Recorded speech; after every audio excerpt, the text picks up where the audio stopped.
I just feel like I've been around the block, ripping up fantasy stock, working around the clock. Look at the view from the top. Researching rookies a lot? No, I just be listening to pods. Yeah, one in particular, I'm just a messenger. Let me just pass on the rock. Browning, brunning, pruning, pronouncing ain't what he's doing. What he's doing is not losing, but infusing you with new things. And there's Dennis the Bennett, yeah. The man is a menace, yeah. Building a dynasty, some of the finest things. Promise you, you won't regret it. Sly as a fox, cultured in pop. Give him his props. Here is a thought, here is a box, and you cannot compare them at all. So don't even try. Careful with the news, but when you use a take, I take up Tony Fire. I mean Dyer, because anyone else is a huge mistake. Whoa, fantasy round table, fantasy round table, yeah. Fantasy round table. Come take a look at the crown, baby. Hey, fantasy round table, fantasy round table, woo. Fantasy round table. Come take a look at the crown, baby. Go. What is going on, everybody, and welcome to another episode of the Fantasy Football Roundtable Podcast, brought to you by the Pigskin Podcast Network. You can find them at PigskinPodNet on Twitter, or you can search the hashtag TPPN as you see up on the top part of our screen if you're watching live. We hashtag that when we go live, as do all of the other great podcasts that are a part of this network. It is a rare Tuesday podcast for us here. It's been a while since we've done a Tuesday one. Had some stuff going on. Both Dennis and Matt were more than gracious to move back a day to help me out with that, so I appreciate that. And they are both here with me to discuss the Week 9 wrap-up here for the NFL games. How you guys doing on this beautiful Tuesday? Well, I am doing fantastic. Daylight savings time is in, so no more sun in my eyes as I'm driving home. As a matter of fact, it's freaking dark coming home from work now. So there's, it was cool a couple days ago. So like Sunday night or Monday morning, I turned the heat on in my podcast studio. And boy, I came in tonight, and if I start sweating, just think nothing of it. I'm not having an episode or anything. It's just hot in the studio right now. So. Yeah, the time change is always exciting. It's been a few days of me not realizing, what time it is, waking up at 4 a.m. and just deciding there was no point in trying to go back to sleep for a half an hour. So it's been delightful. Every day my wife's like, "Is it time for bed yet?" And I'm like, "It's literally 6:45. Don't do this to yourself." Yeah, that happened, before we get into the NFL, that happened to me and my wife Sunday. One of those things, where it happens, obviously, that Sunday and you're not used to it. And all of a sudden we're up doing stuff. We sat down and we started watching Dune. And then all of a sudden my wife's like, "Well, wait, it's probably time for you to go to sleep, right? You got to get up at 3 o'clock." We looked down, it's like, "Oh, it's only 7 o'clock at night. Like, what the hell happened here?" It feels like it should be much, much later. So yeah, I'm with you there. I don't mind it though. I think if you had to talk about how dark it gets early on daylight savings time, under 5 minutes, you can cross that square off on your roundtable bingo card, because we have gone there. All right, Dennis. Look, they know our demographic by now.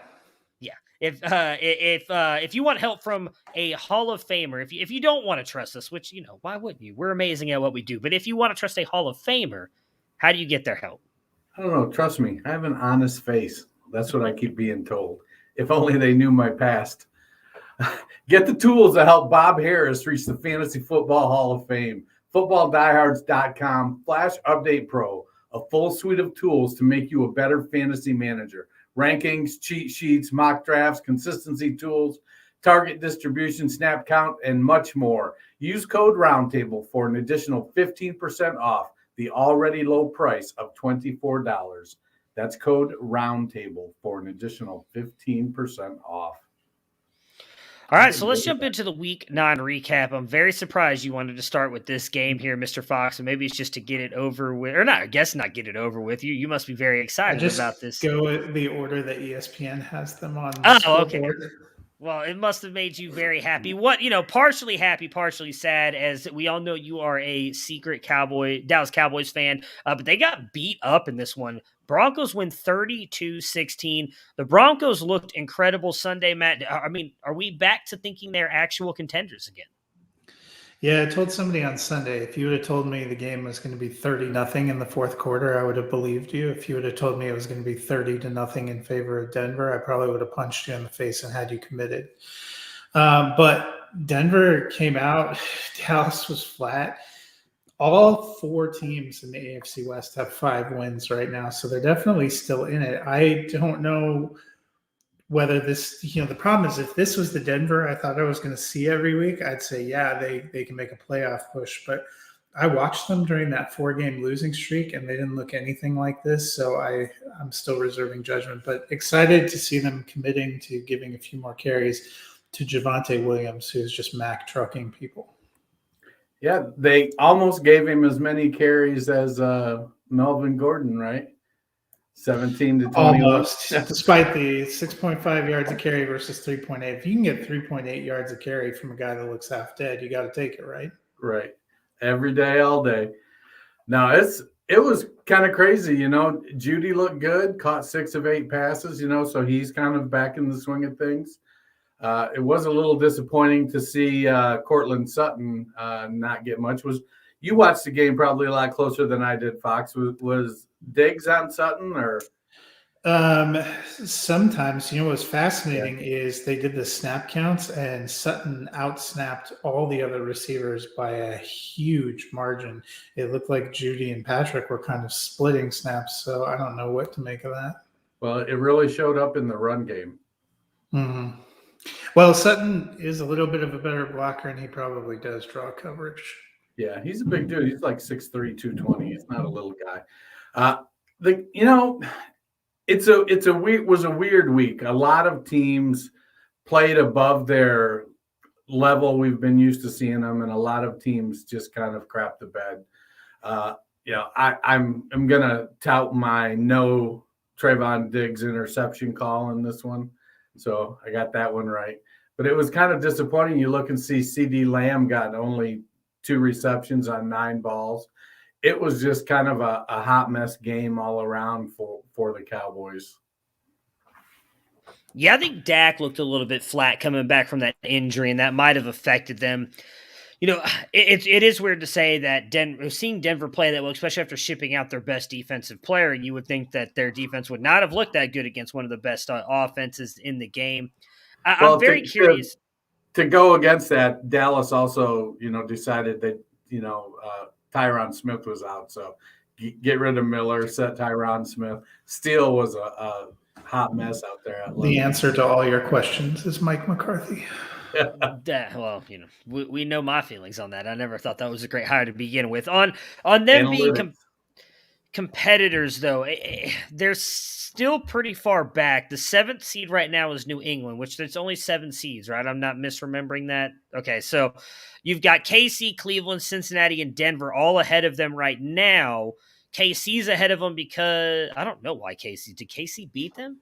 No, we haven't played, but it's probably an AFC record. The thing is, all those teams are like 5 and 4. They're worse.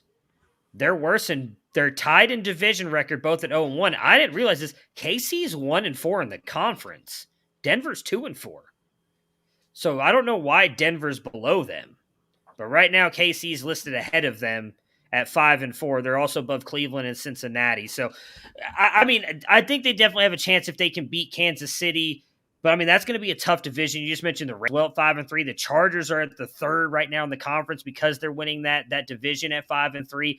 I still think Cleveland's going to be a good team all season. New England all of a sudden looks really good. Cincinnati's a good team. So it's going to be a tough fight. But I think if they continue to play the way they did this past weekend, they've definitely got a shot to get in. But it's going to be tough in that division. I think them in the AFC North right now, all 4 teams are very good. It's going to be a dogfight for those 8 teams to try and figure out who's going to get into the playoffs. Dennis, it was a flat performance from the Cowboys. Is there anything to take away from that, or is it just maybe the layoff due to Dak being injured and coming back after being out 2 weeks? Yeah, I'm going to just chalk it up to that. It was, Denver, I think, on defense, they got to hear all week about how they traded away their best player, so now they're going to suck. So there were a lot of guys on that side of the ball in Denver who I'm sure wanted to show that they could hold their own without Von Miller.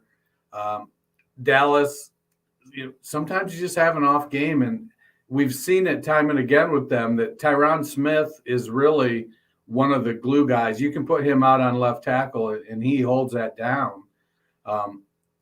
And so not having all of their offensive linemen again definitely hampered Dallas's offense. Their defense, their defense has been playing better, but it was never considered the strength of the team by any stretch of the imagination. So, they're probably just coming back down to earth as well.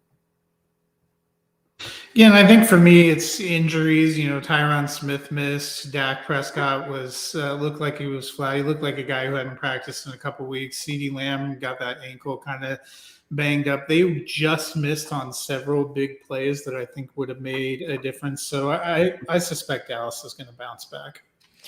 Yeah, I mean, the biggest thing that worries me is what is Zeke's injury serious? We know he's dealing with a little bit of a knee injury. Tony Pollard can definitely step in, but I don't think he's quite as good as Zeke. And I think if that offense is running well with the running game, I think that's going to help Dak. We've seen he doesn't really want to run as much this year, and he wants to pass. So I think they need some kind of running game. Zeke worries me a little bit, but I'm with you guys. I think they're going to bounce back. It's just Dak's been out for 2 weeks, coming back to be healthy. I did not expect this game to go this way. I mean, I picked the Browns to win, but I thought this was going to be like a Baker Mayfield pass into the end zone with like 10 seconds left, like it felt like both games last year. They blow out the Bengals here, 41-16. Dennis, the Browns came up big. What does a win like this, you think, mean for this locker room after everything that has gone on this past week for that team? So Cleveland, much like Buffalo, is a lunch pail town. And while he has a history of playing great football, Odell is not a Cleveland kind of guy. And I think it's a situation where, you have some addition by subtraction. Odell didn't want to be there. It's not a pass-first offense. Stephon Diggs did not like the offense. So we see guys would rather, when you're a great pass catcher, you want the ball. That's just the way it is. But when you've got guys like Nick Chubb and Kareem Hunt and an offensive line that's one of the most dominant run blocking lines in the league, it's really easy to end up throwing the ball 20 times as opposed to 35.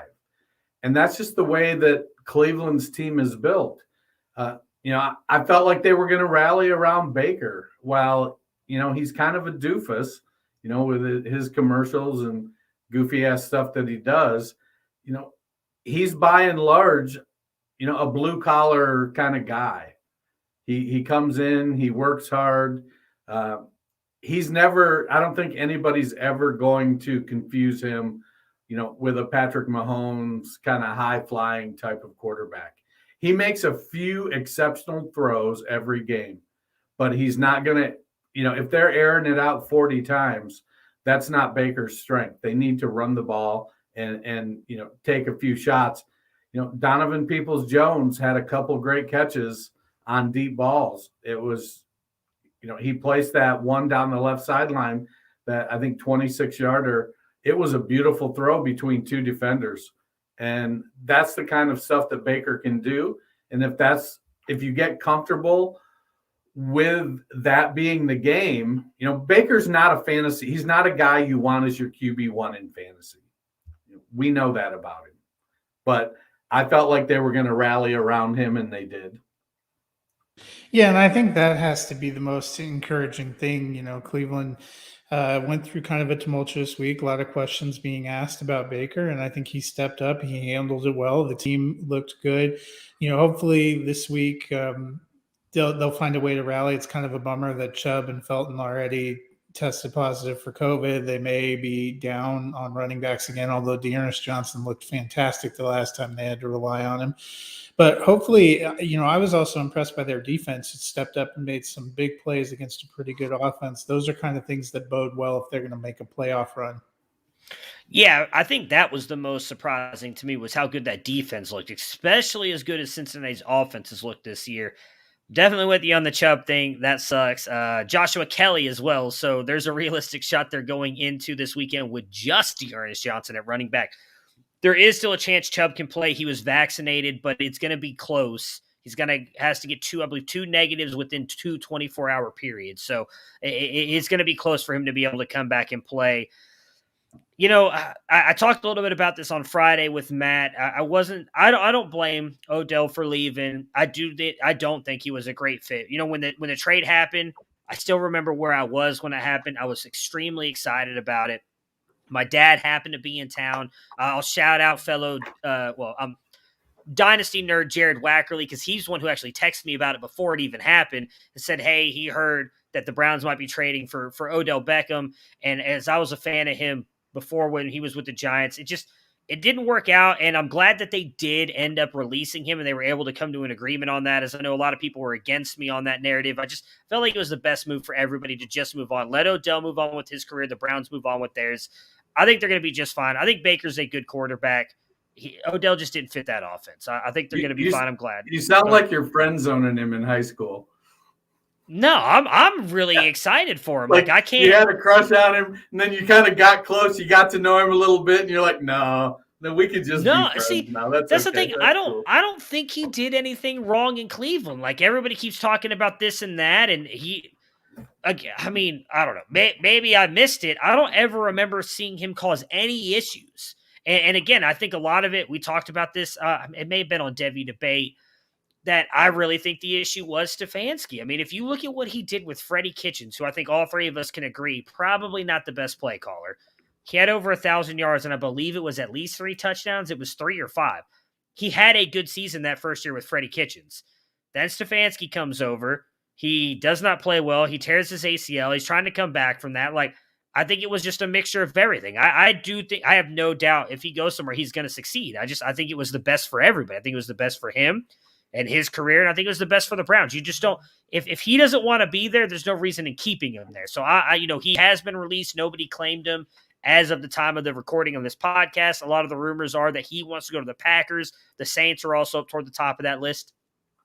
I think he'd be a great fit at either one of those teams. I saw a report come out on Sleeper a few minutes ago that his team is also talking to Patriots and the Chiefs. I don't know why, but I think the Chiefs would be a really bad landing spot. I can't, I don't think the Patriots would be that bad. I think Mac Jones would get him the ball. There's just something about, maybe it's like subconsciously I don't want him to go to the Chiefs because they're a good team in the AFC. But I feel like with Tyreek Hill and Travis Kelce, Josh Gordon, I don't know that it'd be a great fit, but I could be wrong. On Cincinnati's side, though, here, Matt, it was another bad game for Burrow and the Bengals. Is it time to be concerned? Well, I think we think that the Bengals were playing a little bit above where we thought they'd be at this point in time to start the season. They were a really fun story. They still have a lot of talent, but maybe they've hit a little bit of a rough patch. We saw turnovers, which have struggled. I think we see Burrow's been trying to force the ball a little bit more to Jamar Chase. He got 13 targets, only able to connect 6 times. It was a ball to him, I believe, that was the interception return for a touchdown. So there are going to be some growing pains for these young players. I still think Cincinnati has a chance to make the playoffs. I also wouldn't be shocked if they just miss because, again, I thought they'd be better this year, but not a great team. And they came out really hot, and they may just not be quite there yet.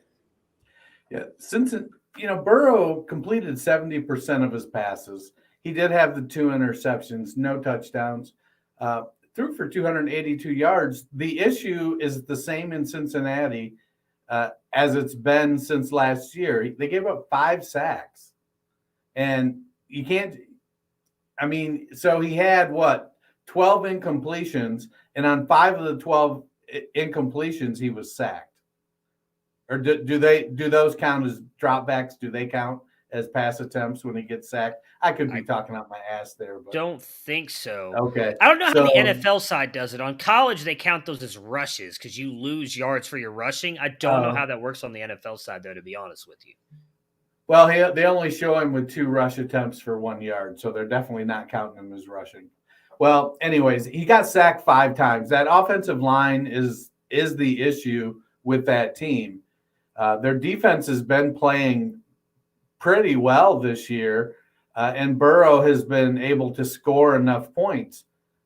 But, we've seen it before with teams. You just can't continually outscore people if your defense doesn't play well consistently. And that's where Cincinnati is. They may make the playoffs. I don't know. I don't right now. I think Baltimore and Cleveland are both better than them.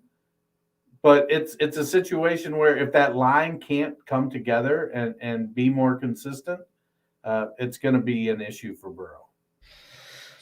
Yeah, I'm not necessarily worried about him, but I do agree with Dennis. I don't know that they make the playoffs. They may have been playing a little bit above their head, as Matt mentioned, and maybe we're seeing that they're more of just like right around a 500 team. Obviously, you can't finish 500 anymore unless you get a tie.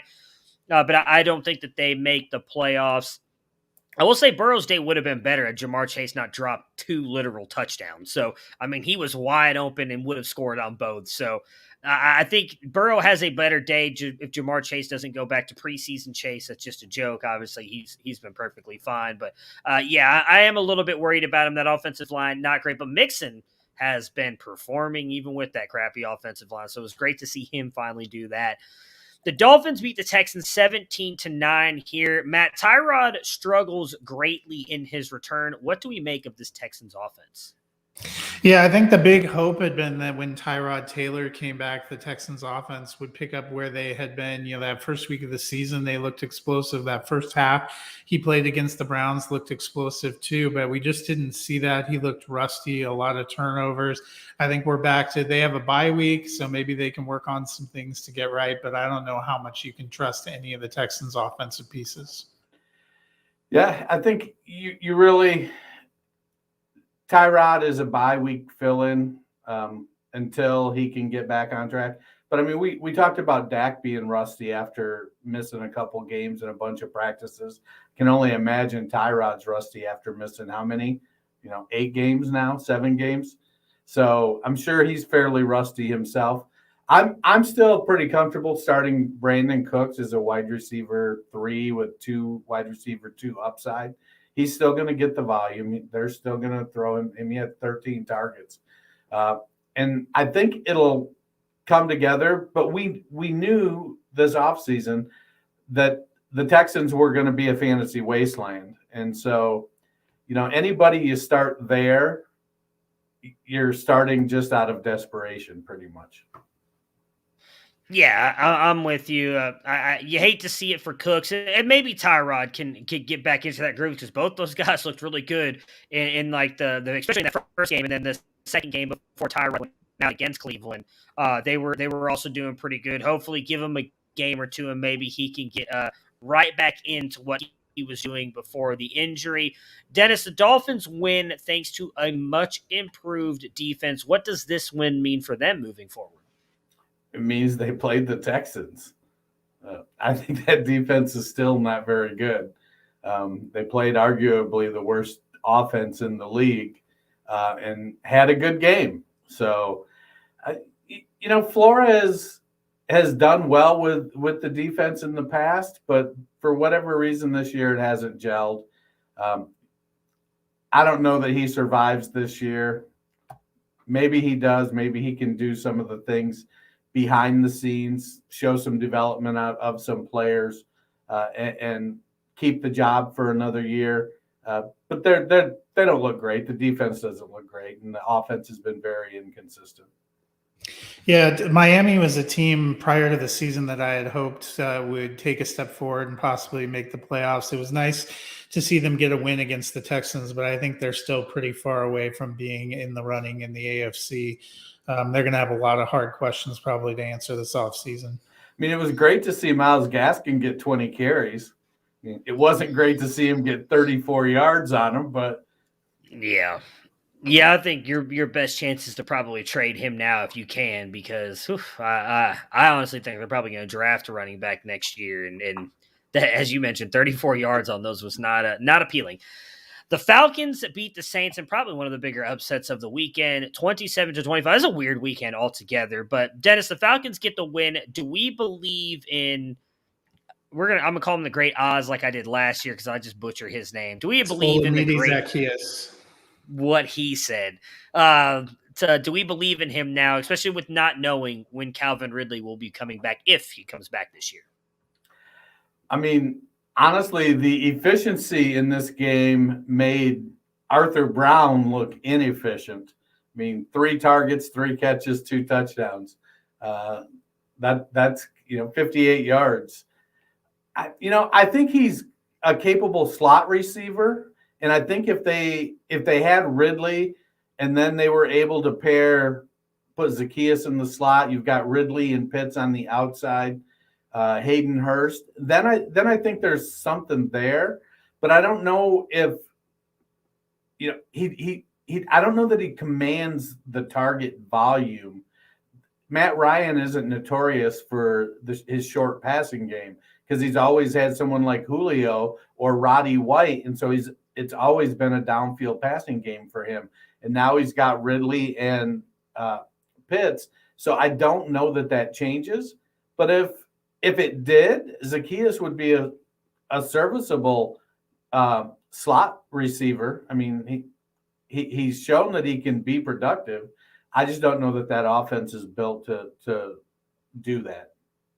Yeah, see, that's the thing. I don't think there's any Falcons receiver right now that I'm totally trusting. Zacchaeus ended up getting the 2 touchdowns, which really explodes his day and makes it look that much better. But he was 4th on the team in targets. Gage got more targets. Cordero Patterson got more targets.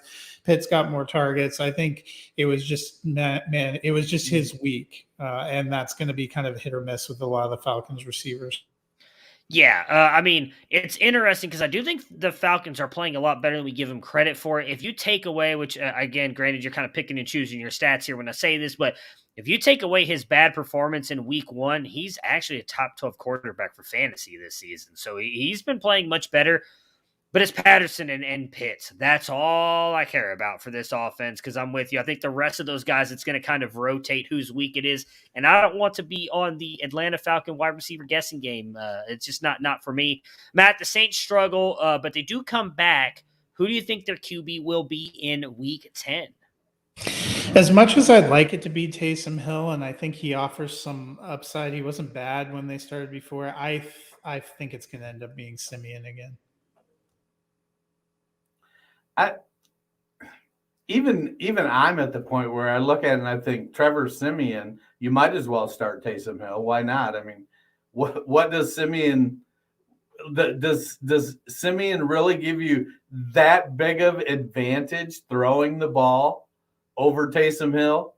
I don't think he does. He's a career backup, but I guess this is why you have him on the team to back up your starter.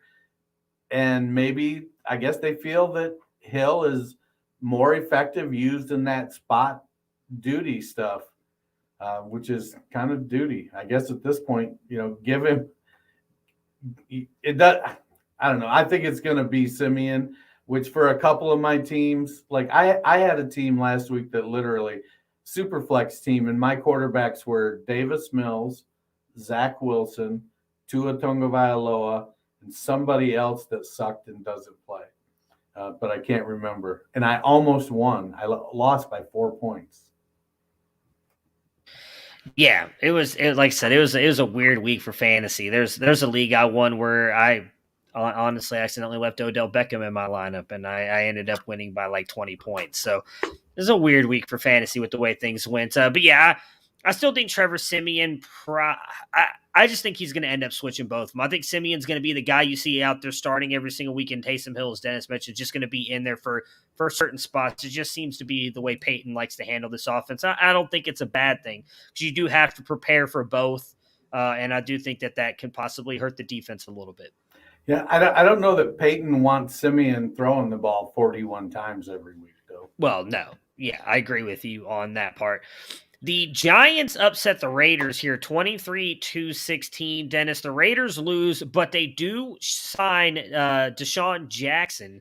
They are still currently second in the NFC West and are currently in the playoffs. Do you think that they can get this ship righted? I don't think Deshaun Jackson is the answer. I said depends on the question. I said last week that when I picked against them, that I felt like there's only so many times in a season that you can have something happen to your team and you can rally back from it. And I think the Raiders have kind of used them up. Now they've got to figure out why the hell they're only throwing the ball to Bryan Edwards 4 times and is he catching 0? That's not good. Hunter Renfrow, I get it. Renfrow's effective, and I feel like he's got a role. But Zay Jones and Bryan Edwards, 8 targets and 1 catch for 20 yards, and it wasn't to Bryan Edwards. I don't know why Derek Carr hates Bryan Edwards. I don't know what Bryan Edwards said to him, but Derek Carr hates Bryan Edwards. I don't know. Define righted. What do you mean get the ship righted? I don't think they're a playoff team. I think they're a Midland team. I think that Mike Mayock now is scrambling behind the scenes to distance himself from decisions that aren't working. And I would say that there are some of these things are going, that was kind of a Gruden. I wanted to give him the opportunity and, let me put my stamp on the team now that Gruden's gone. So it'll be curious to see what Mayock does as far as a new head coach and all that fun stuff. Yeah, and so the controversies haven't ended for the Raiders. They had to release Arnett earlier this week. The Raiders came in first place in that game. Should have been a winnable game for the Giants. They didn't win. The thing that we've seen the last couple of years is they've started really hot and faded down the stretch and missed the playoffs. So that's got to be a big concern if you're a Raiders fan. I think this is a huge week for them. They have played the Chiefs really tough. In the past, they host the Chiefs. If they can get a win on Sunday Night Football against Kansas City, they're going to be in position to make a run. If they lose, I think you really have to start thinking that they are probably going to fade away again.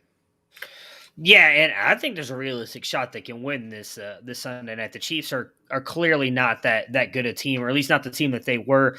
The one thing I'll say on Mayock, I don't know that he's there next year. I don't know that he's going to be given the chance to get a coach. He was brought on because of John Gruden. I don't know that Mark Davis keeps him on. I wouldn't be surprised if they go a complete opposite direction, especially with everything that has gone on this year. Granted, you can't really put the Henry Ruggs thing on Mike Mayock. I don't know if you can even put the Damon Arnett thing on there. It's not really something that you can know. But I think they may just want to do like a clean sweep, restart the franchise kind of thing with the new head coach, new GM and everything. I think that they'll be fine. I still have faith in them. I really like what they did earlier in the season. And then maybe it's because I'm rooting for Derek Carr because I've liked the leadership he's shown through all this. But I hope that they can continue to play well. Matt, Evan Ingram scores again. Someone's been putting him in their top 10 every single week. Is this it? Are we back in on the Evan Ingram train? Yeah, so I think Ingram's a guy we've had hopes for a long time. We've seen some flashes of it. Early in his career, it seemed to be he couldn't stay on the field, couldn't stay healthy. Last year, he was on the field, couldn't be a part of the offense. This is now 3 weeks in a row where he's had 10 points or more in fantasy, and he's had touchdowns in the last 2 games. It does look like he seems to be getting into a groove and at least seems to be a part of the offense. Might be the fact they have no receivers, but you have to be hopeful if you have him that maybe they're turning a corner. They decided not to trade him, and maybe that's a good sign. I mean, how excited are you going to get over, 2 receptions for 8 yards? Because outside of the 30-yard touchdown, that's what his day was. He's not getting volume, but really nobody got volume, I suppose, against the Raiders, except Devontae Booker, and that was all rushing. I don't know. I think Ingram is he's playing like what he always is. He'll have some good games. He'll have a nice stretch. But, I mean, he's at tight end 23 right now after 3 great weeks or good weeks. But he still only got 3 targets. So I'm not 100% sure that I'm going to buy into him as being back. Yeah, I mean, I think for me, it's just the touchdowns. And we've talked about for years now that the tight end is not a great position outside of a couple guys at the top. And that matters. I mean, him getting the touchdown, even though it hasn't helped him in the long run, because as you just mentioned, he's still down at tight end 23 because he was absolutely horrible for, what are we, in week 9? So he was horrible for 6 weeks, but he's been good for 3. I think you can ride the train though, as long as it's going and he's going to be getting these touchdowns. It's kind of like Mo Alley Cox with the Colts, right? Like, you're going to get touchdowns. You're going to get these 3 to 4 week streaks, and then he's going to suck again for 3 or 4 weeks, and then you just got to figure out when the weeks are and get him in there. But tied in, they get you a touchdown, and that might help you win a week because outside of a couple players, it's really not a great position. We did not get to this game any more perfectly here because Panthers news just broke about 2 minutes ago on Twitter. So I'm going to start with them first, but they did lose to the Patriots here 24-6. CMC returns. Darnold was dreadful. Matt, news just came out that he has a scapula fracture, and he will now miss at least a couple weeks. That is Darnold. So PJ Walker will be starting for the Panthers. Do we think the Darnold experiment is over in Carolina? I guess it's going to depend on how strongly he comes back from injury. But he has been really bad the last few weeks. We tended to try to cut him some slack because CMC wasn't there. CMC came back, and he was arguably this was his worst game of the year. Maybe the injury and the time away will help. They are committed to him from a contract standpoint through next year because they picked up that 5th-year option. But we've talked before. I think they at least are bringing in competition unless he comes back from this injury on fire because Carolina started red hot and they have been hideous the last few weeks. Yeah, I'm curious if the injury happened this week or it's been something he's been quietly trying to play through, and then it just got aggravated to the point this week where they're like, hey, let's go take a closer look. And then they're like, hey, man, you got a broken shoulder blade. So we'll see. I mean, because you're right. He's been playing bad for a few weeks. I don't know. It'll be interesting to see. I don't think PJ Walker's the answer. He isn't known for his high completion percentage either. So asking you shall receive literally 45 seconds ago. The team believes the injury to his right shoulder occurred in the second quarter versus New England. That is per Ellis L. Williams' book of Ellis. Don't know who that is. I mean, that could be the reason that he was particularly dreadful this Sunday, but he's been struggling for a while, and Matt Rule has been talking about how he's got to step up and improve, especially in his decision-making. So maybe, if it was just this week, maybe you write it off. But for me, this is a trend that we've seen over a 6-week period, really, since that 3-0 start. And it has to be a little bit troubling, especially kind of pushed all their chips in at the beginning of the season. That doesn't look like that's going to pan out. Yeah, I don't think the experiment's over because I do agree with Dennis. I don't think PJ Walker's the answer, but I don't know that he's the long-term answer. I would not be surprised if they try and make a move. Sorry, there's a mosquito flying around. I finally got it. I don't know that thing was pissing me off. I hate getting bit by mosquitoes. So anyways, I don't know if they trade for a quarterback, if they draft one next year, but I would not be surprised if by this time, I mean, obviously we're week 9, so let's go back at first week of September, we're talking about a different quarterback leading the Carolina Panthers into the 2022 season. For the Patriots side, I mean, Dennis, you were the only one on the Patriots making the playoffs out of the 3 of us. They get a big win. What are your thoughts on this team? I mean, the team is doing what I think expected them to do this season. They don't have shit for wide receivers. Occasionally, one of them will pop off for a few catches. Now, one of them is usually Jacoby Myers, and so you can damn well guarantee there's going to be no touchdown catch. Is it Hunter Henry is getting any of the touchdown catches if there are, but it's really just a situation where it's pound the ball with Damian Harris or Ramondre Stevenson if he happens to be the flavor of the week, or J.J. Taylor if he happens to get back healthy again, or Brandon Bolden if he drew the long straw this week. But they're just kind of grinding it out this year. They're playing really good defense.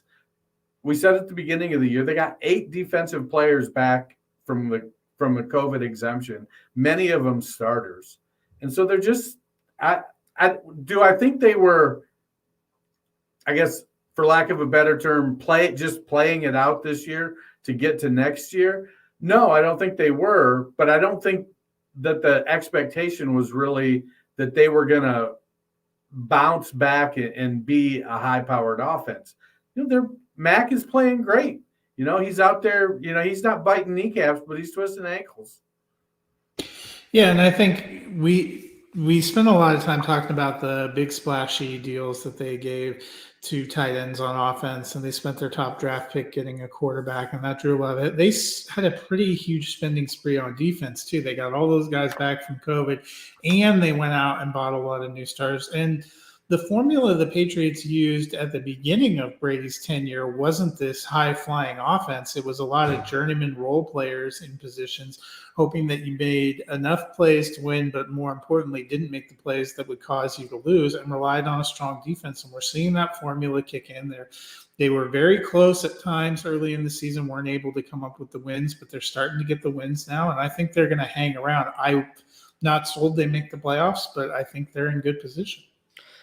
Yeah, I think that they're going to hang around and possibly. They're not going to win the division, but I could see them get one of those wild card spots because of that defense. That defense is good, and Mac Jones he did in this game a little bit, but typically does not really turn the ball over. I mean, I think it's fair to say up until last night, he's still been the better rookie quarterback throughout the season. Justin Fields kind of announced himself with a presence last night, but man, he's doing exactly what Bill Belichick wants out of his quarterback. That's just distribute the ball, don't turn it over, let the run game kind of run out the clock. So, yeah, I think that they're going to be a good team moving forward, and we talked about it. I mean, I mentioned it a lot. This was like the perfect landing spot for Mac Jones, and it's worked out beautifully, not just for him, but for the Patriots.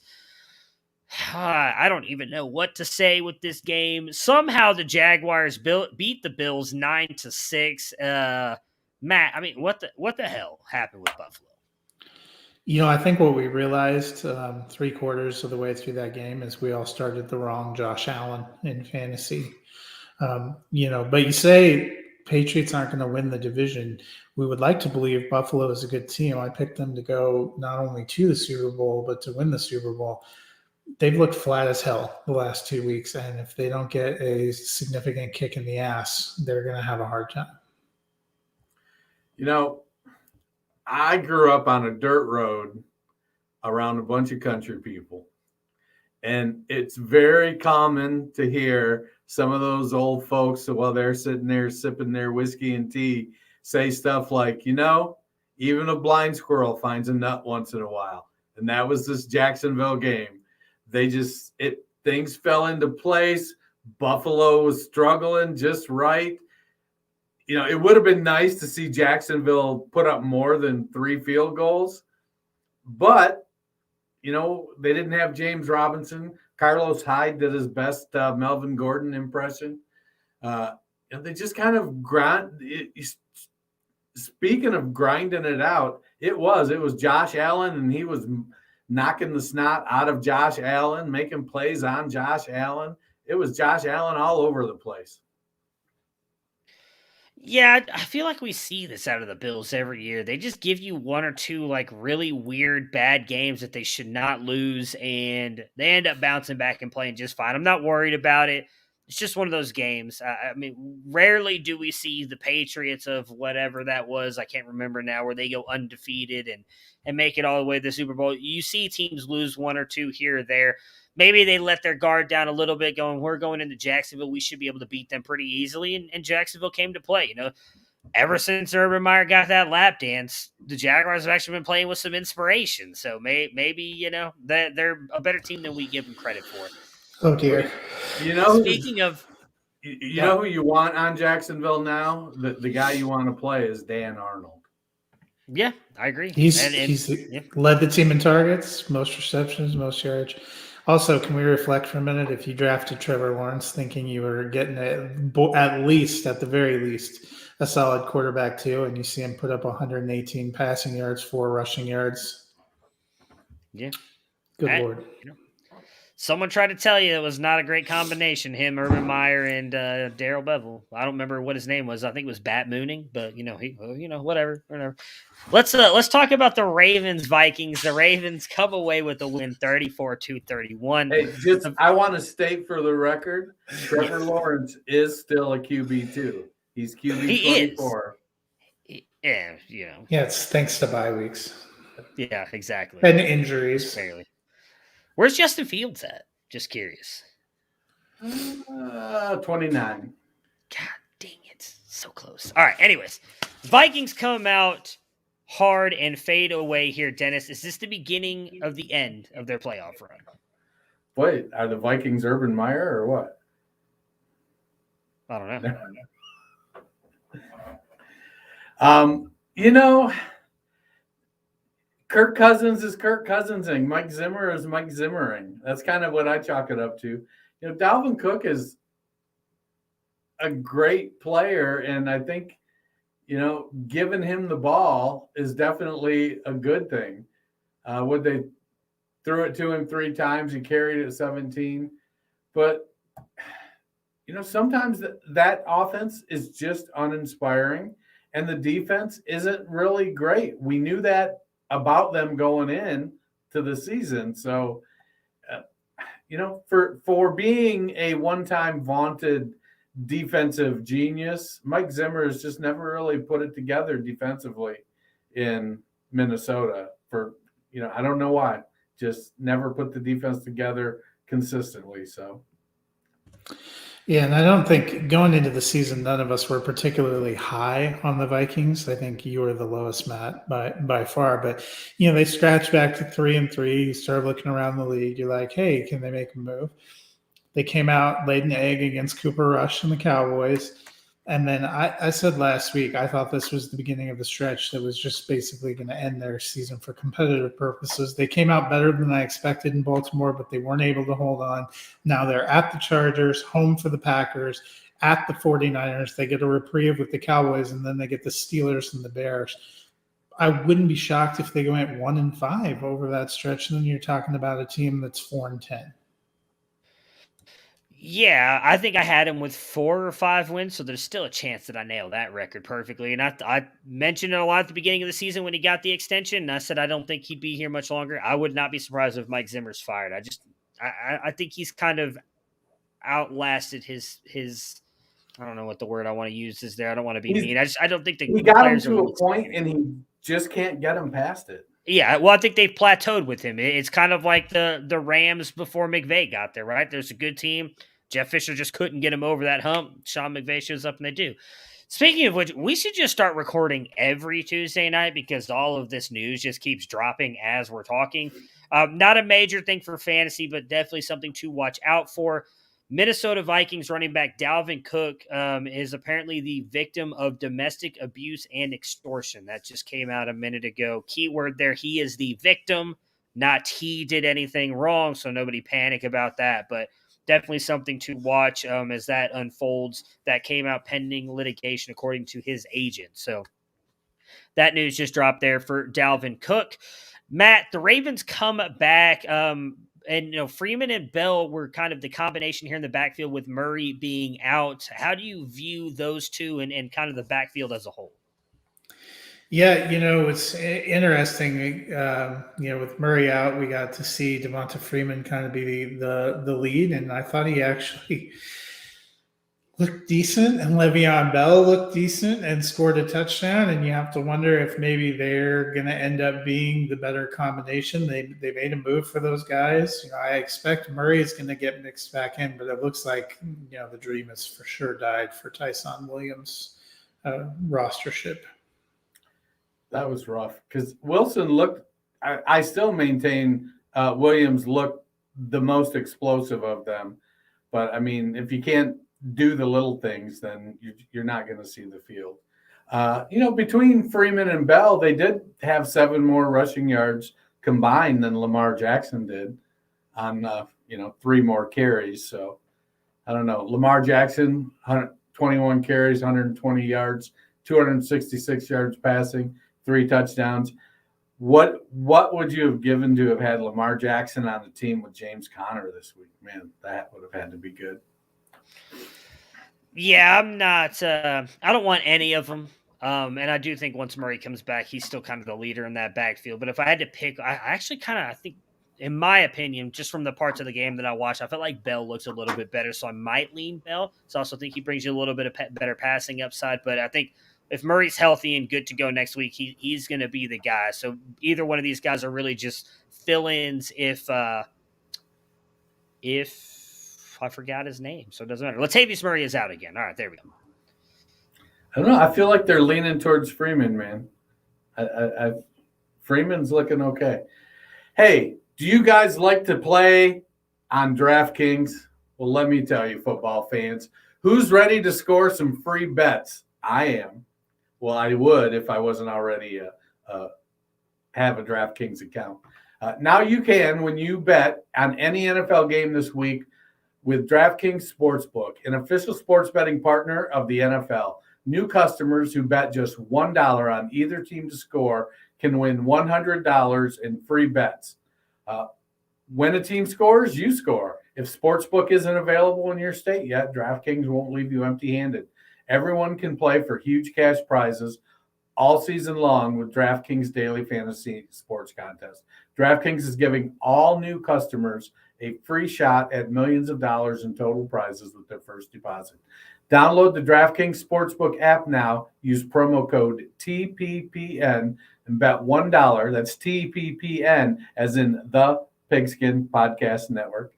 Bet $1 on either team to score and win $100 in free bets. If they score, you score with promo code TPPN this week at DraftKings Sportsbook, an official sports betting partner of the NFL. Must be 21 or older, New Jersey, Indiana, or Pennsylvania only. New customers only. Minimum $5 deposit, $1 wager required. One per customer. Restrictions apply. See DraftKings.com/sportsbook for details. Gambling problem? Call 1-800-GAMBLER. All right, so the Chargers escape the Eagles here, 27-24. Matt, the Chargers win, but it wasn't easy. What do you make of the Chargers offense? Well, it was nice to see Herbert bounce back after a couple of not so great games. He looked really good on Sunday. Keenan Allen back there being kind of the number one. What's curious to me is Mike Williams came out of the gates incredibly hot and has really faded away the last few weeks. He went from a guy that seemed like he was trending toward being a top 12 receiver to somebody who you're not feeling that confident when you're having to roll him out as your wide receiver 2 or even a flex play. And I think that's something they got to figure out if they want to be a contender moving forward. Yeah, I feel like as Herbert started to struggle a little bit, then the connection with Williams down the field started to waver. And then he went back more to the comfort of Keenan Allen. I know, maybe I could make this play 35 yards down the field, but I know I can make this 10-yarder here. And Allen may get 25 still.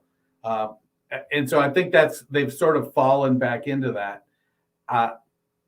I don't know. I feel like I'm a year early. I'm still going to stick to my Donald Parham call.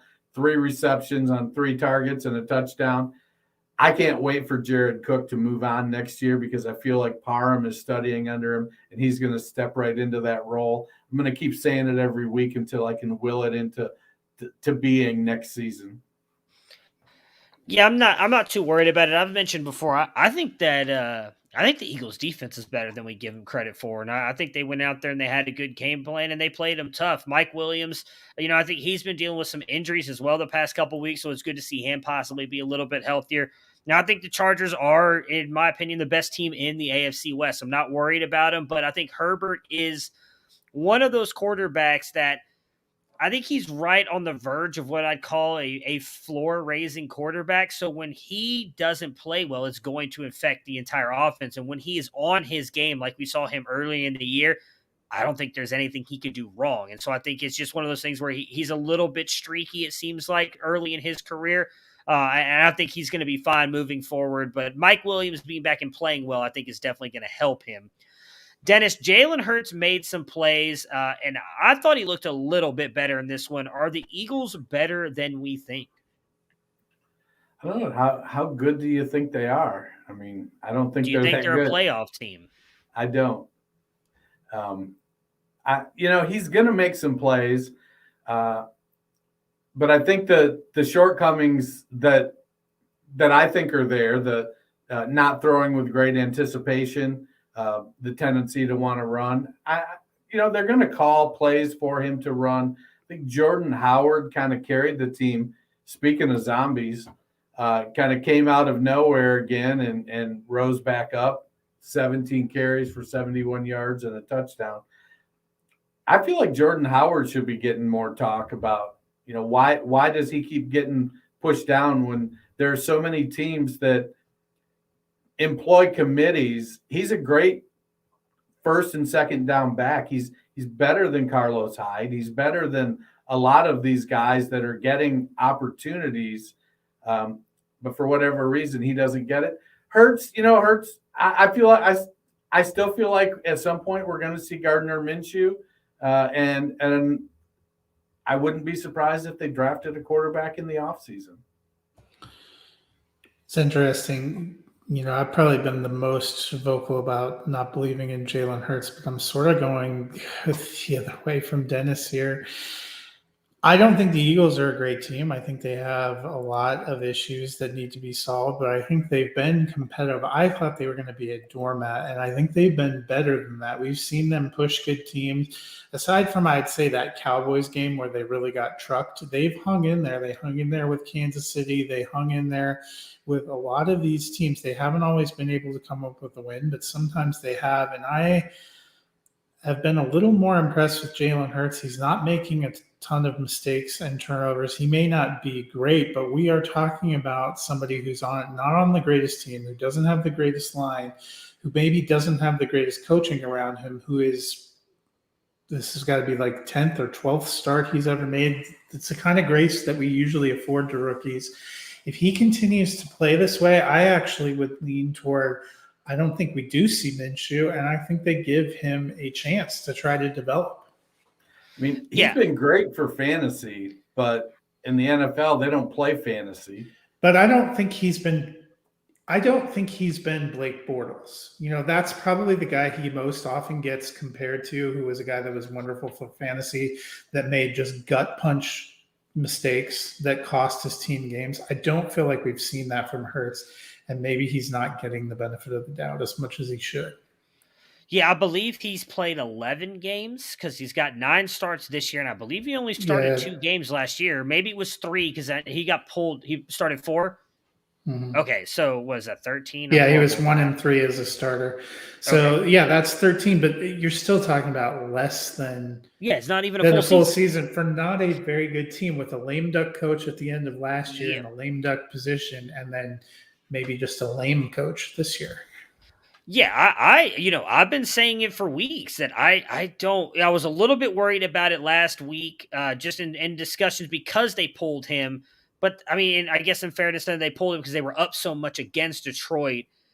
I don't know that they move on from him. I mean, realistically, outside of, I'm looking at his thing right here, the game against Tampa, which, say what you want, Tampa's one of the best teams in the league. He's actually had really good completion percentage, pretty good yards, touchdown to interception ratio is pretty good. And again, he adds a little bit with his legs. And the one thing I like about him is he doesn't just take off, which I think is something you have to give him in his favor. He tries to buy time, and then if he can't throw the ball down the field, he starts running, which I think is good for him. I don't know that Nick Sirianni is a good play caller or not. He hasn't really impressed me that much this year, but he is also only 9 games into his play calling career as well. So Matt mentioned that offensive line's not good. Outside of Devonta Smith and Dallas Goedert, they really don't have a lot around him as well, and yet they're in all of these games. I think that speaks to his leadership and his talent. I don't think we see Minshew because we know what Minshew is, and I think if I'm just my opinion, Minshew's not better than what we've seen from Jalen Hurts. So what's the point of going to Minshew? I think the Eagles. I'm not purporting that Minshew's better. I think his game is different. He's a passer. How long can you get by with Jalen Hurts completing 61% of his passes? I mean, Josh Allen did worse than that in his first season. I mean, and we gave him a pass. 61's not incredible, but it's not terrible. I mean, Justin Fields is sub 60% on the season. Yeah. We'd have to look, but I don't think Trevor Lawrence is much higher than that. I mean, these are guys that we rate as huge prospects. He's looked a hell of a lot better than what we've seen from Zach Wilson. Yeah, and I mean, again, you talk about I mean, I don't have his exact one here, but looking at his overall game ones, Trevor Lawrence is probably right around 60%. Because he has a couple that'll probably buoy him in a 70 and a 69 and a 59, maybe not 5. Yeah, about 6. He's got a couple 40s in there. Yeah, I mean, again, Josh Allen was below 60% his entire year. So why are we giving him a pass because he was a first-round pick?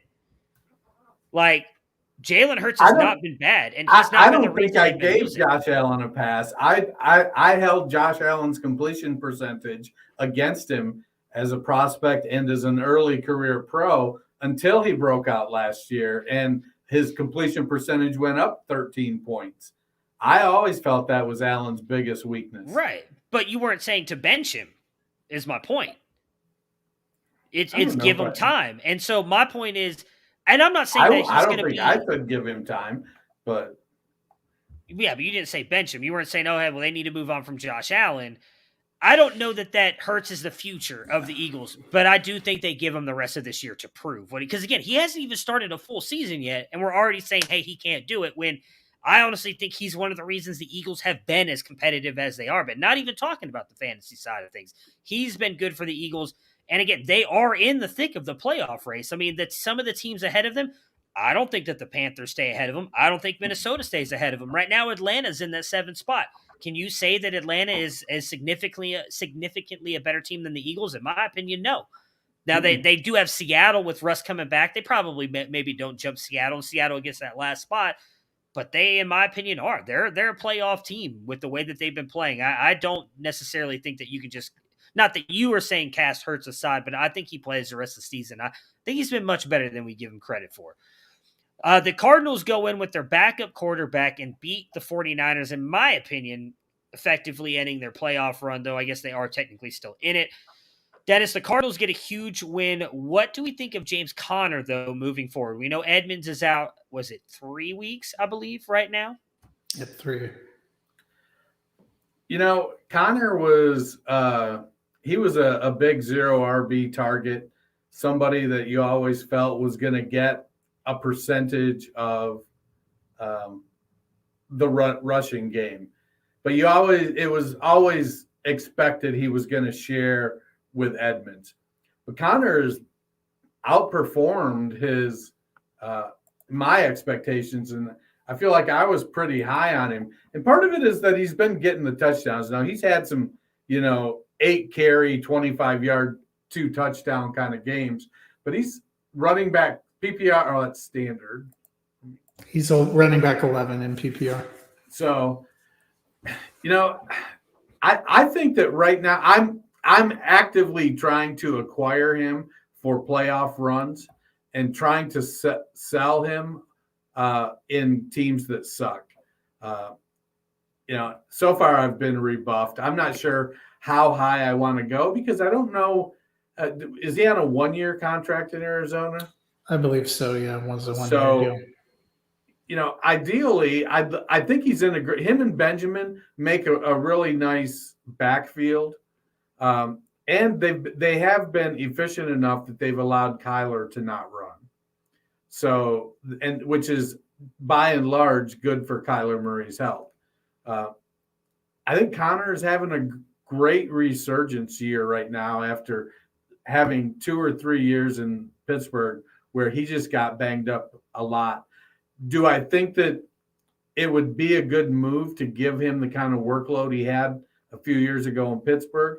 I think we've seen that that's not going to be beneficial to his game. But if he can get in that 10 to 12, 14 carry range consistently, he's going to get in the end zone pretty frequently when they get down because Arizona moves the ball. And there's nothing like being in the red zone and inside the 5 and 10 yard line to get easy touchdowns. Yeah, I mean, he's RB11 on the season. He has 11 touchdowns already. I think he fits perfectly for what they need there in Arizona. I'm excited to see what he can do during this sample size where Chase Edmonds is out. And, he looks a little bit more like the back we thought he might be when he subbed for Le'Veon Bell that first season that Bell was out. Yeah, I mean, just with what he's going to be able to do touchdown wise, especially while Edmonds is out, I think he's at least an RB2 in all your lineups, and I think he's going to sustain that moving forward because, as Dennis mentioned, they're really not running Kyler Murray this year, and I think that just kind of bodes even better for Connor and his fantasy value. Matt, it was a tough loss for the 49ers. Where do they go from here? Yeah, and I think people instantly wanted to think that they were going to go to Trey Lance. Kyle Shanahan pretty firmly shot that down.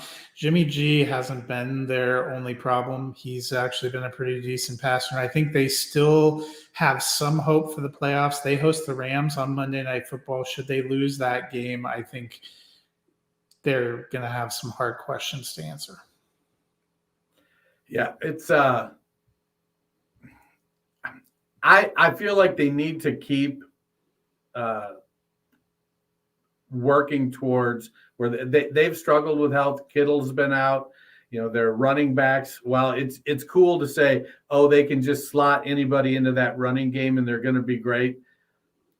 There's definitely a talent difference between some of the guys. They didn't run the ball great. Only 11 rushes in the game against the Cardinals. But Garoppolo played a decent game, 28 for 40, 326, and 2 touchdowns. He did have the 1 interception. He took 5 sacks. They lost McGlinchey. That's going to be an issue for him, I think, going forward, both in the run game and the passing game. But it was nice to see Brandon Ayuk have a breakout finally. Allen Robinson's next, man. Allen Robinson's next. Hey, we'll get to that game. Allen Robinson, I think, looked pretty good. But yeah, it's definitely good to see Ayuk break out for the 49ers. The Chiefs, I mean, if Aaron Rodgers had played in this game, I think the Chiefs get absolutely blown out. But they end up beating the Packers 13-7. Dennis, the Packers fall but hang in there. What were your impressions of Jordan Love? He's no Aaron Rodgers, that's for sure. I don't know. So last season, going into his rookie year, I did not care for him a whole lot as a prospect. I felt like he was fairly limited. Some people were comparing his off-schedule abilities to Patrick Mahomes and whatnot, and I'm like, man, I don't see any of that. It was just a situation that he needs more time, and I don't know if the time is gonna be the answer. Yeah, it was a tough first start. I think he made some plays. He struggled some. He needs experience. I don't know that you can take anything definitive away from that other than Jordan Love's not quite ready, which is what a lot of us thought. Yeah, I will say that I was fairly impressed, though, with the game that he had. I don't know that you can say definitively if he is or isn't going to be the answer in Green Bay. Obviously, we'll find out sooner rather than later at the end of the season if Aaron Rodgers gets out of his contract or not. But I thought he played a little bit better than I thought he was going to. I was not over, I was I guess fairly impressed with Love. Matt, the Chiefs get a win, but it wasn't easy. Is it time to moderate our thoughts on the Chiefs offense when it comes to fantasy? Yeah, I think we've rolled through most of the assumptions being Kelsey's the top tight end, Tyreek Hill's either 1 or 2 as a wide receiver, at worst 3, and Patrick Mahomes is one of the top 3 quarterbacks. And they have that kind of talent. We've seen it in the past. Each of them has had some explosive games, but we're not seeing it consistently. I think it's got to be particularly worrisome, when you're looking at depending on Mahomes and really depending on Hill, who's had some huge games, but had some just, ordinary games. And they talked about that with Kelsey as well. I think it's been a little bit more of a struggle. If they've fallen into this, we can do it. We just need to get, we've got our guys and we'll just make it up as we go along. And it's not working. Teams are figuring it out. They're figuring out how to contain or take away certain players. I don't know. They're going to have to evolve. Yeah, I think we've seen a little bit of that of Andy Reid trying to do that as well. Running game is going to be huge for them. When CEH comes back, I wonder if this helps this offense at all. I mean, you still have to start those three in Mahomes, Hill, and Kelsey, but I do think you have to moderate your expectations a little bit here moving forward, at least for now. The Titans, with the surprising win on Sunday Night Football, beat the Rams 28-16. Matt, despite Henry missing, Titans come up with a big win. Are they the AFC front? They are the AFC front runners of now. Do you expect that to continue? Yeah, every time we want to write the Titans off lately, they just go and win the game. And they won very convincingly in Los Angeles. They're 7-2. They have the best record. They beat the Chiefs. They've beaten the Bills. They swept the Colts. They beat the Rams. I don't know what more they have to do to prove for us to take them seriously, but I think they're cruising towards the playoffs, and they're a team to watch out for. Yeah, it was really easy to say, oh, well, it's because they have Derrick Henry. But they're showing us that they're more than that. That Tannehill's making plays. Guys are stepping up. Nobody is stepping up really at tight end consistently. But Jeremy McNichols is making some plays at running back. And A.J. Brown and Julio are getting some stuff done. I think they'll be fine. Yeah, I think I've just realized that clearly not only did Derrick Henry love to listen to this podcast, but I guess the whole Titans team does, because every time I doubt them and talk about them being bad, they just come out here and make me look like a complete idiot, just like Derrick Henry has done the past 2 years. So definitely going to just continue to now say nice things about the Titans. Dennis, the Rams fell flat in this loss. Turnovers plagued Matt Stafford. What do you take away from their loss? Stafford has a history of playing hero ball. And I don't know, after playing on bad teams in Detroit for so many years, I don't know if he'll ever fully be able to shake that. But the Rams have enough weapons. If they can keep their offensive line intact enough to keep him upright, they'll be fine for the long haul. They'll get into the playoffs and meet the Browns in the Super Bowl, just like I predicted. Yeah, I think, every time we're poised to say the Rams are the team, they seem to stumble. That happened when they lost Arizona at home. They make that big trade. Everybody basically crowns them, and then they come out and they get a little bit of a reality check. I think they're going to be fine. They're going to be in the playoffs. They're going to be a contending and dangerous team, but no team stays perfect. If anything, Week 9 showed us the NFL is wildly unpredictable. Yeah, that is for sure. The Monday Night Football game, the Steelers hang on to beat the Bears. I shouldn't say they hang on. The Steelers' well-placed money to the referees helped them win the game against the Chicago Bears 29-27. Matt, the Bears played well but fell short. I think Justin Fields played amazing in this game, but what do we take away from the RB rotation moving forward between Montgomery and Herbert? Yeah, I think the biggest takeaway is it's not really going to be a rotation. We had hoped with how well Khalil Herbert played and acquitted himself that might be more of a split. He got a couple of carries in there when they were doing wildcat formations, but it was pretty much David Montgomery's world, and we were all just living in it. Yeah, Montgomery came back and played the role he always plays, and I think who's there, Nagy? I think he'll, that's his guy. He's going to continue to do it as long as Montgomery is producing. Woody Hayes used to say you need to have a pair and a spare. So I think they have that in Chicago. Yeah, I think all signs kind of pointed to that. I was just hoping, as big a Khalil Herbert fan as I am, that he was going to get some run there, but it looks like Montgomery's going to be the guy. So I wouldn't say maybe in redraft Herbert is probably droppable because I think Montgomery's going to be the guy. But if you're in any kind of dynasty league and you have the room, I wouldn't drop him just in case Montgomery gets hurt again. Dennis, the Steelers get the win, and Pat Freiermuth goes off. Is he a top 12 tight end the rest of the season? Yeah, I think so. He's, again, he's in that section where a lot of them can be top 12. But he is I think he's part of that youth movement at the tight end position. He came in and he definitely looks the part. He's playing. He's being productive early, much like Hawkinson did. So it wouldn't surprise me for him to be, I don't know, dynasty ranked in the top 7 or 8 going into next season.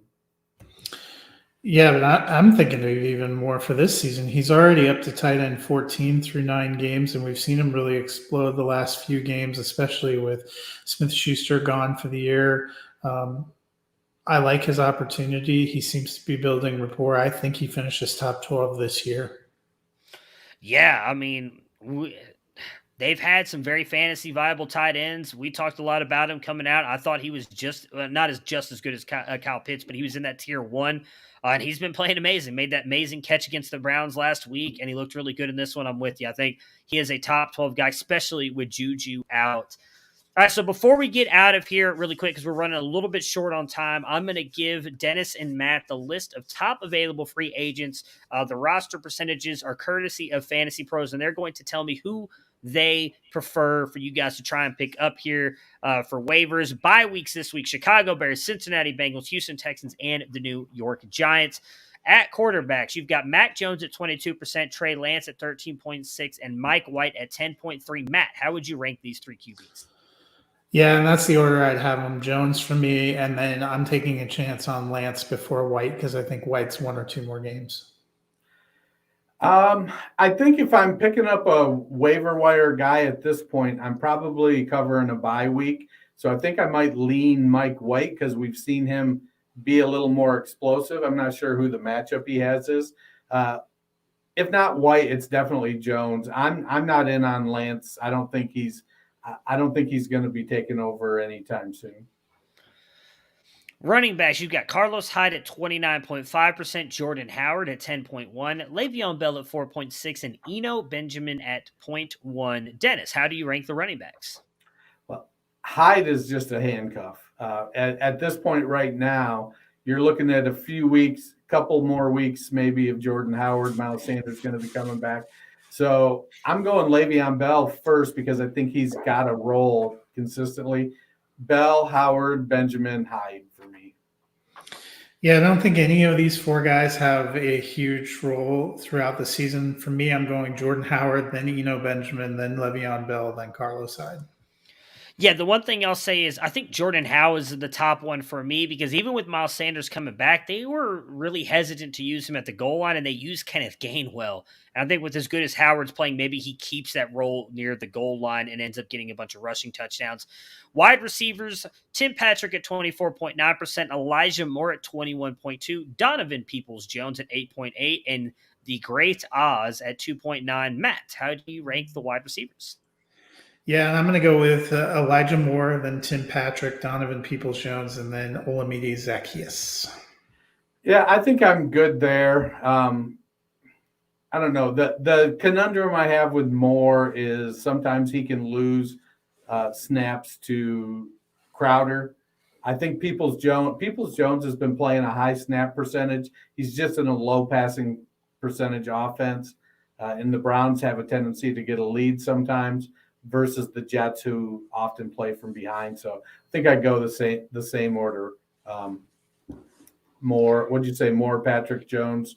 Yeah, Moore, Patrick, Donovan Peoples-Jones, Zaccheaus. Yeah. I'd actually jump Peoples-Jones to the top because of what Dennis just mentioned. I know they're in a low passing offense, but the snap percentage, he's out there a lot. I think that he meshes better with Baker than Odell ever did, and he's going to be one of the top targeted guys. The thing that worries me about Moore is Corey Davis is likely coming back this week, and when Corey Davis has been in, Moore has done absolutely nothing. Granted, that was with Zach Wilson, but Zach Wilson might be coming back next week, so I'm a little bit hesitant to think Elijah Moore is going to do what he did. Then Tim Patrick I like, but I'm still not sold that the Broncos are going to be a pass-heavy offense, so I'm kind of concerned on whether or not once Noah Fant comes back, if he's really going to get continue to get a lot of targets. Tight ends here, Dennis. Evan Ingram at 33.4%, Dan Arnold at 21.9%, and your guy Donald Parham at 0.7%. You had me at Donald Parham. No, unfortunately, I'm going Arnold because he's getting more volume than the other guys, and then Ingram because Ingram is getting more volume than Parham. I love Parham in Dynasty. I think he's going to have a breakout year next year. I was just a year early on him, but Arnold, Ingram, and Parham is the order for me.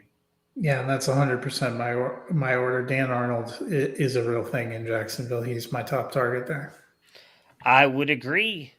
A lot of news. Looks like Odell might be going to the Patriots. There's a lot of talk about him and Mr. Billy B and his DMs and everything. Could you imagine if you have to face him this week? I don't think there's any way if he signs with the Patriots he's playing this week. I don't think there's any way if he signs with the Patriots that he doesn't play this week. Let me tell you. It'll be interesting. That'll be for sure. Maybe we'll find out by tomorrow. Nothing official as of right now. Everybody, thank you guys so much for listening. Make sure to subscribe and leave us a rate and review. I always forget to say this stuff.